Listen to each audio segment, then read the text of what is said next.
देश के हाथ लगी एक और प्रसिद्धि, विश्व में गूंज रहा भारत का नाम। अयोध्या में भगवान राम के आगमन के साथ ही सुधरने लगी देश की अर्थव्यवस्था। शेयर बाजार में हांगकांग को पछाड़कर पहले पायदान पर पहुंचा भारत। बीते दिन राम मंदिर में प्राण प्रतिष्ठा का कार्यक्रम हुआ। उसके बाद से ही भारत का भाग्योदय होना शुरू हो गया। विश्व में भारत की एक अलग पहचान तो बन रही थी, लेकिन अब धीरे धीरे भारतीय अर्थव्यवस्था में भी सुधार देखने को मिलेगा। इसकी शुरुआत आज शेयर मार्केट के बदलते वैल्यू से हो गया है। दरअसल भारत के स्टॉक मार्केट में पहली बार हांगकांग के स्टॉक मार्केट को पीछे छोड़ते हुए साउथ एशिया देश में नंबर 1 के पायदान पर पहुंच गया है। इंडिया एक्सचेंज की लिस्ट में शेयरों की वैल्यू सोमवार को $4.33 ट्रिलियन पहुंच गई। ये डाटा ब्लूमबर्ग द्वारा शेयर किया गया, जिसके मुताबिक इसकी तुलना में हांगकांग के एक्सचेंज में लिस्ट में किए गए शेयरों की कुल वैल्यू 4.29 ट्रिलियन रह गई।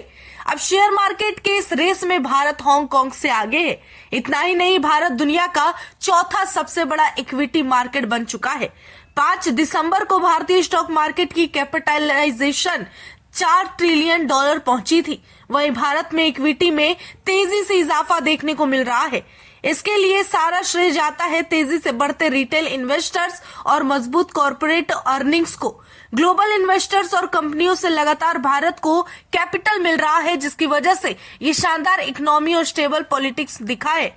जानकारी के लिए बताते चले, ये पहली बार हुआ है जब हांगकांग को स्टॉक एक्सचेंज में इंडिया की स्टॉक एक्सचेंज ने मात दी हो और पीछे कर दिया हो। ऐसा करके अब भारत साउथ एशिया देश में लीडर के तौर पर उभर रहा है।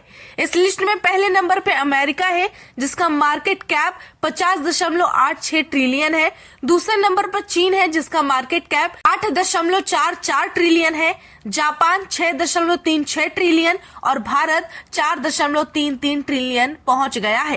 दरअसल हांगकांग दुनिया में सबसे घनी आबादी वाले जगह में से एक है। इतना ही नहीं, ये 3 वैश्विक वित्तीय केंद्रों में से एक है, साथ ही दुनिया के सबसे विकसित शहरों में से माना जाता है।